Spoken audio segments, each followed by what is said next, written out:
If you are sitting at your kitchen table with a £200,000 pension pot, you have probably been told that exactly £50,000 of that is yours to take completely tax-free.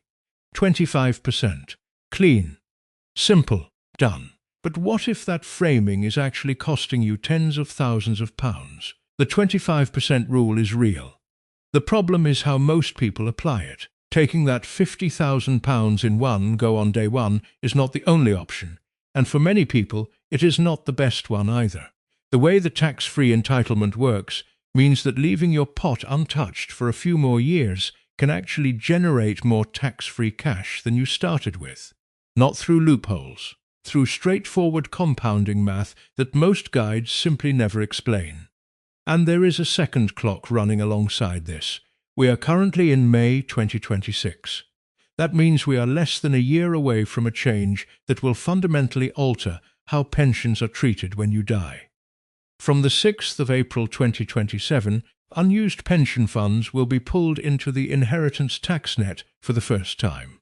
The planning strategies that worked for the past decade no longer apply. In this video, I want to walk you through 5 things about pension drawdown that are either misunderstood, undersold, or just plain wrong in most of the content out there. These are not obscure technicalities. They are the decisions that will shape your retirement income for the next 20 to 30 years.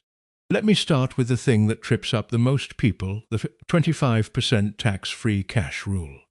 Most people understand the basics.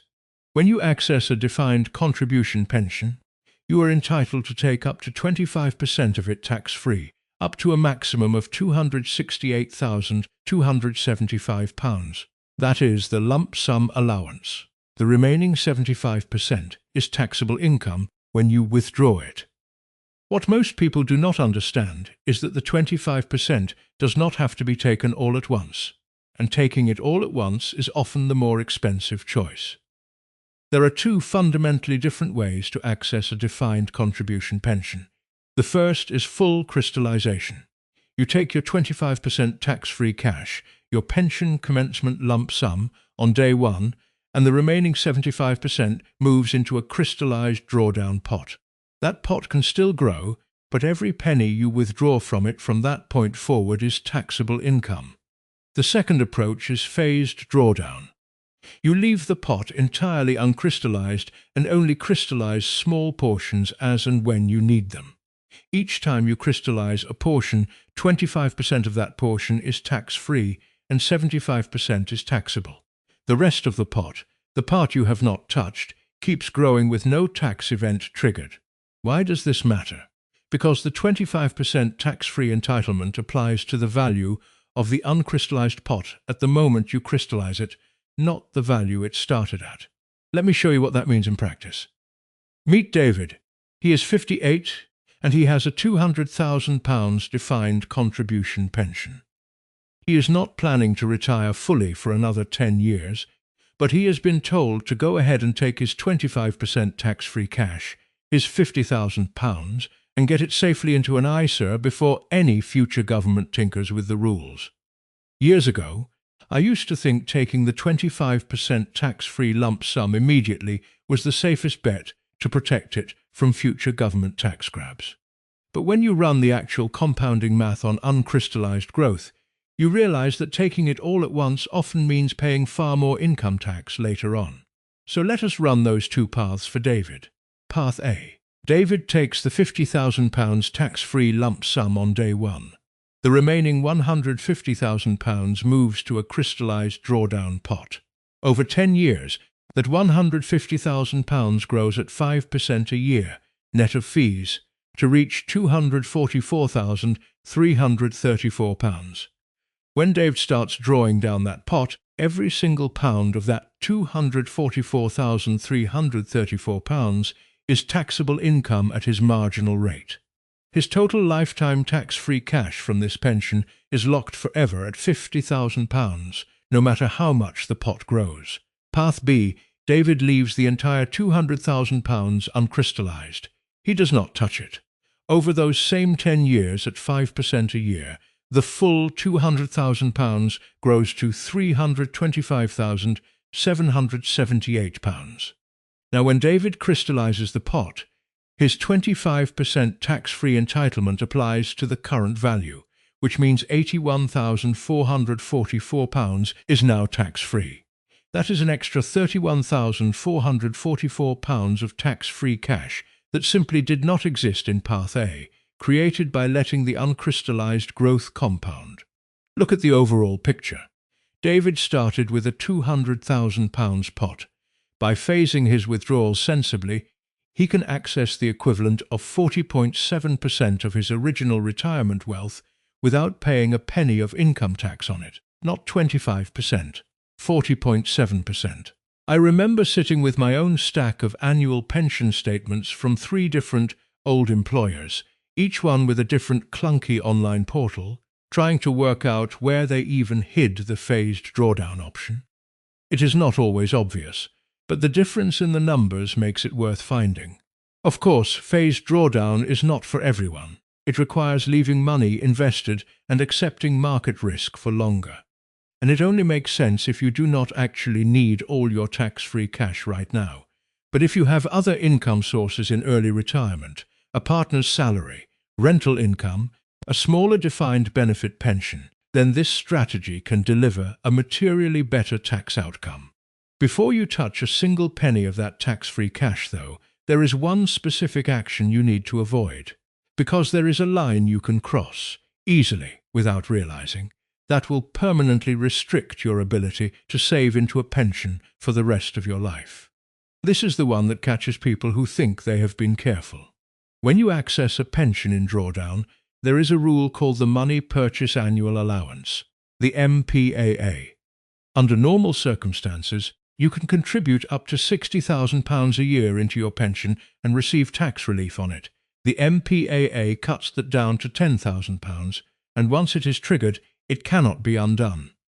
Here is the part most guides get wrong. Taking your 25% tax-free cash, the pension commencement lump sum, does not trigger the MPAA. You can take that lump sum and still contribute up to £60,000 a year into your pension with full tax relief. That option stays open. What does trigger it is taking even £1 of taxable income from a flexi-access drawdown pot. The moment you draw any taxable income from your crystallised pension, even a small, one-off payment to cover an unexpected bill, the MPAA kicks in permanently. Your annual allowance for money purchase pensions drops to £10,000 full stop. Why does that matter so much? Consider someone who retires at 60, takes a part-time consulting role earning £30,000 a year, and wants to keep building their pension back up by salary sacrificing £15,000 annually. That is a sensible strategy. It reduces their taxable income and keeps the pension compounding. But if they previously triggered the MPAA by taking even a small taxable drawdown payment, they are now capped at £10,000 a year. The remaining £5,000 they wanted to contribute attracts an annual allowance tax charge, which effectively claws back the tax relief they thought they were getting. If you are planning to work part-time or do any consulting in early retirement, triggering the MPAA by mistake is like putting handcuffs on your financial flexibility for the rest of your working life. You are not a bad planner for not knowing this. The rule is genuinely obscure, and the consequences are permanent. So the practical point is simple. Before you take any income from a drawdown pot, check whether you actually need taxable income right now, or whether tax-free cash alone would cover what you need. Those are two very different actions with very different long-term consequences. Triggering the MPAA is a serious blow to your savings capacity. But there is an even bigger threat to your retirement lifestyle, and it has nothing to do with tax rules. It has to do with how much you withdraw and how rigid your thinking is about it. There is a number that keeps appearing in the research on pension drawdown that most people in retirement have never heard of, and it should probably be on a warning label. The Financial Conduct Authority found that a high proportion of people drawing down their pensions are withdrawing at rates above 8% of their pot each year. 8%. For a retirement that could last 25 to 30 years, that is not a withdrawal strategy, it is a countdown. Look, I do not know your exact health, your family history, or how long you plan to live. No one on YouTube does. That is why rigid rules of thumb like always withdraw 4% are fundamentally limited. They assume a tidy linear market that does not exist in real life. But 8% is not a conservative rule of thumb gone slightly wrong. It is a rate that will drain most pots within 15 years, even in decent market conditions. The specific danger is something called sequence of returns risk. This is what happens when you experience a significant market fall in the early years of retirement, while you are still making regular withdrawals. Here is what that looks like in practice. You retire with a £100,000 pension pot and draw £8,000 a year. That is 8%. In year 2, global markets fall 15%, which is not unusual historically. Your pot drops to around £85,000. But you still need your £8,000 to pay the bills. That withdrawal is now 9.4% of a smaller pot. You are not just taking income, you are selling units at depressed prices to fund that income, which means those units are no longer available to capture the recovery. The pot starts falling faster than the market itself. The alternative is not complicated. It is called dynamic guardrails, and the principle is straightforward. If your portfolio falls by more than 10% in a given year, you reduce your discretionary taxable drawdown by 10% for that year, drawing instead from a cash buffer or an ISA. You protect the underlying pension units, let them recover, and then adjust upward again when conditions improve. This is not about being pessimistic about markets. It is about understanding that the sequence in which returns arrive matters enormously when you are drawing an income, and that a little flexibility in your first few years of retirement can mean the difference between a pot that lasts and one that does not. Managing your withdrawals protects your income while you are here, but there is a separate threat to your wealth that has nothing to do with how much you draw, and a clock that is running down to April 2027. For most of the past decade, the standard estate planning advice for someone with a pension was simple. Spend your ISAs and other savings first. Leave the pension pot untouched for as long as possible, because it sits outside your estate and passes to your beneficiaries free of inheritance tax.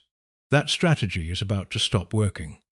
Under legislation announced in the Autumn Budget 2024, unused pension funds and pension death benefits will be brought inside a person's estate for inheritance tax purposes, starting from the 6th of April 2027.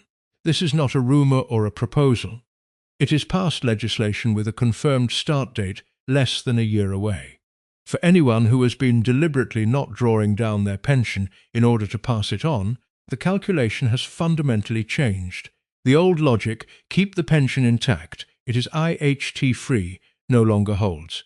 But there is a second rule sitting on top of this that makes the picture even more complicated, the age 75 rule, and it has been in place for years. Here is how it works.